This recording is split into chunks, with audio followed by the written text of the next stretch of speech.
Halo semua, selamat datang di kuliah MS 4102 Perawatan Mesin. Perkenalkan, nama saya Kevin Angga Gunawan dari Fakultas Teknik Mesin dan Dirgantara.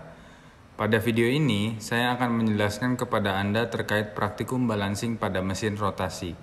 Video ini akan dimulai dengan penjelasan tentang alat peraga balancing.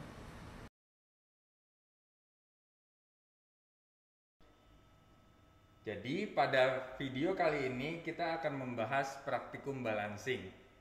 Yang ada di depan kalian ini adalah alat peraga balancing yang ada di laboratorium dinamika, di mana kalian bisa lihat bahwa ini adalah poros dan ini adalah rotor. Dan pada praktikum ini yang akan kita balancing adalah rotor yang ada di sini. Tapi sebelum kita masuk ke dalam materi balancingnya, kita perlu memahami dulu alat peraga ini, di mana alat peraga ini akan digerakkan oleh motor AC. Daya dari motor AC akan ditransmisikan lewat belt melalui belt ke poros dan rotor ini. Selanjutnya, getaran yang ada dari poros ini atau getaran yang dihasilkan oleh massa tak balance akan direkam oleh dua buah sensor. Ini adalah sensor velocity transducer. Mungkin kalian belum belajar jenis-jenis sensor getaran.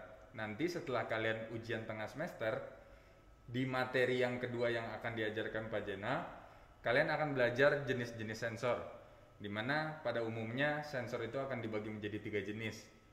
Velocity transducer, ada accelerometer, dan yang terakhir adalah displacement atau proximity probe.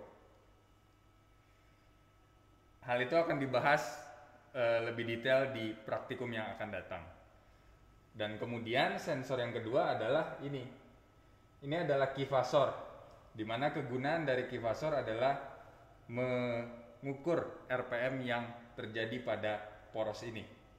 Prinsip kerja proximity probe hampir sama dengan tachometer, di mana dia akan memancarkan sinar infrared, dan sinar infrared itu akan dipantulkan oleh reflektor, sehingga pantulan dari reflektor akan diterima kembali dan dideteksi oleh kivasor. Secara lebih dekat, kalian bisa lihat bagaimana cara kerja kivasor ini. Kalian bisa lihat bahwa di poros ini telah tertempel reflektor. Dan ketika poros ini berputar dan sinar infrared bertemu reflektor, maka kivasor akan menyala. Menyala ini akan berarti dia berarti mendeteksi sinyal atau mendeteksi sinar infrared yang kembali dari reflektor. Sehingga kalau saya putar, kalian bisa lihat bahwa setiap ketemu reflektor dia akan menyala kivasornya.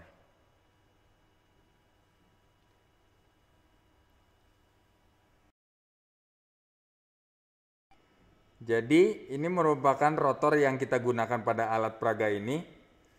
Seperti ini penampilannya.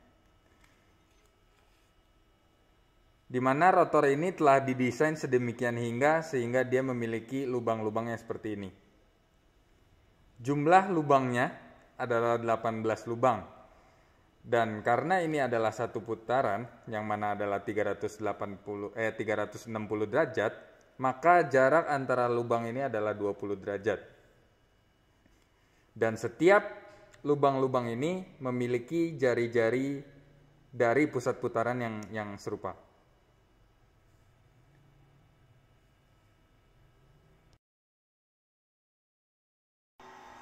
Ya, kemudian kita akan menjalankan alat peraga ini, di mana asumsi kita bahwa dalam rotor ini sudah terjadi unbalance, dan unbalance tersebut ingin kita balancing.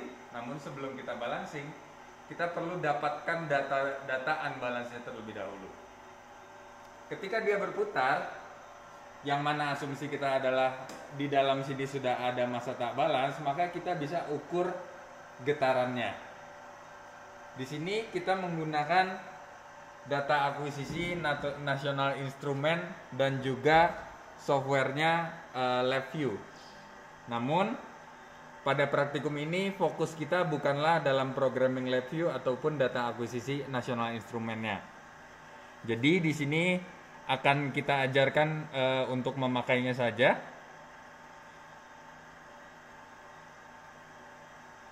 Ini adalah tahap pengambilan datanya, di mana yang ada di tampilan kalian sekarang adalah keyphasor.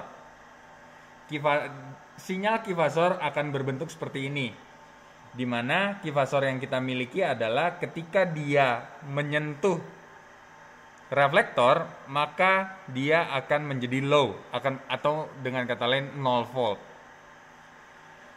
Jadi karena reflektor hanya ada di satu titik dalam poros tersebut, maka jarak antara sinyal low ke sinyal low berikutnya adalah satu putaran.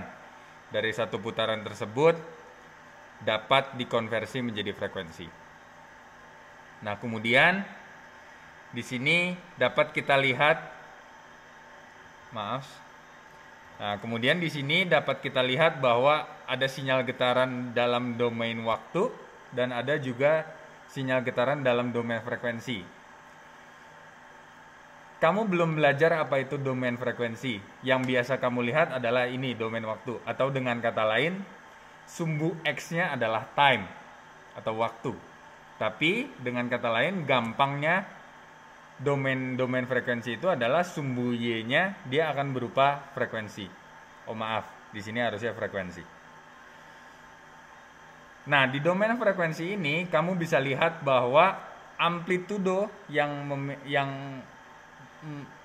ada puncaknya ini merupakan amplitudo getaran yang disebabkan oleh massa tak balance. Dan titik inilah yang kita deteksi atau yang kita ukur sebagai data getaran akibat massa tak balance. Di sini sudah kita tampilkan agar ini gampang untuk kalian. Bisa kalian lihat bahwa amplitudo getarannya atau magnitudenya adalah 5,91 E pangkat minus 3, maksudnya 10 pangkat minus 3. Di sini satuannya masih volt. Dan sudut fasanya adalah minus 21,5. Nah, jadi kemudian tahap selanjutnya adalah kita memilih masa coba. Masa coba yang kita gunakan akan berupa baut dan mur, karena rotornya kita telah memiliki lubang-lubang yang sehingga dia akan memudahkan kita untuk memasang baut dan mur. Sebelum kita pasang masa coba, kita perlu kita perlu timbang dulu masa coba ini. Kita lihat masa coba kita adalah 14,65 gram. Kemudian kita pasang pada rotor.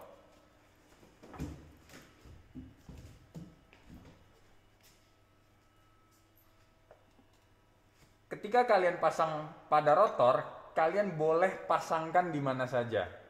Kenapa? Karena ketika kalian pasangkan masa coba ini adalah referensi kalian. Jadi ketika kalian pasangkan di mana saja dan kamu pilih berat berapa saja pun terserah kalian.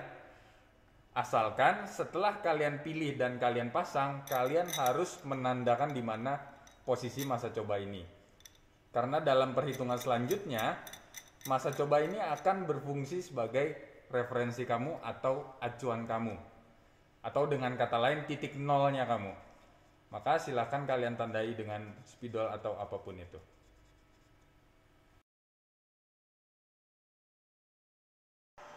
Ya, kemudian setelah kita pasangkan masa coba dan kita tandai, maka kita putar kembali dengan RPM yang sama dengan data awal kita.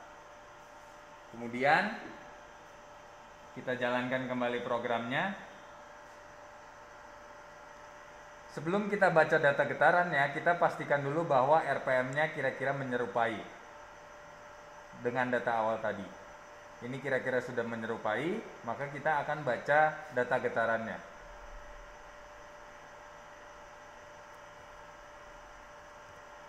Nah, ini adalah data getarannya, di mana kita akan mendeteksi puncak yang diakibatkan oleh getaran massa tak balance. Di sini adalah puncaknya, Dan di sini adalah data yang perlu kita ambil.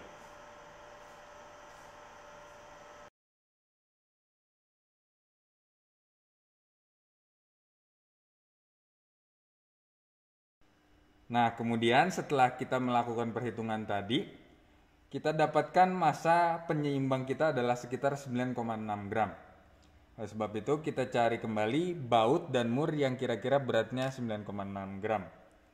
Dan ini sudah saya dapatkan baut dan mur yang paling mendekati. Dan kemudian kita pasang pada sudut sekitar 240 derajat. Sudut positif 240 derajat berarti putaran searah dengan arah putar poros ini, di mana tadi dia berputar ke arah depan sini. Maka kita hitung sebanyak 12 lubang. Seperti yang udah dijelaskan sebelumnya bahwa rotor ini didesain khusus yang mana dia memiliki jarak sudut antar lubang adalah 20 derajat. Dan tadi di sini ini merupakan tanda dari masa coba kita sehingga kita hitung 12 lubang searah putaran poros dari masa coba ini. 1 2 3 4 5 6 7 8 9 10 11 12. Kita pasangkan massa penyeimbang tadi.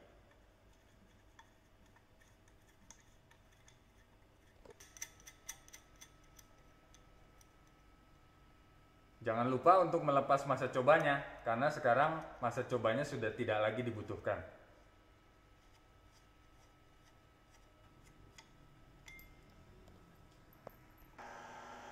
Nah, kemudian kita jalankan kembali, kita putar kembali dengan RPM yang sama. Kemudian kita jalankan kembali programnya. Kita pastikan kembali bahwa dia menunjukkan RPM yang kira-kira serupa. Baru kita baca data getarannya. Data getarannya dapat kita lihat bahwa puncaknya pun sudah terlihat mengecil. Tadi kita bisa lihat bahwa puncak ini akan besar sekali di sekitar 22 Hz. Dan di sini kita lihat bahwa 22 Hz sudah menjadi sangat kecil sekali. Dan nilainya pun bisa kalian lihat di sini. Nilainya pun bisa kalian lihat di sini bahwa dia akan menjadi kecil sekali.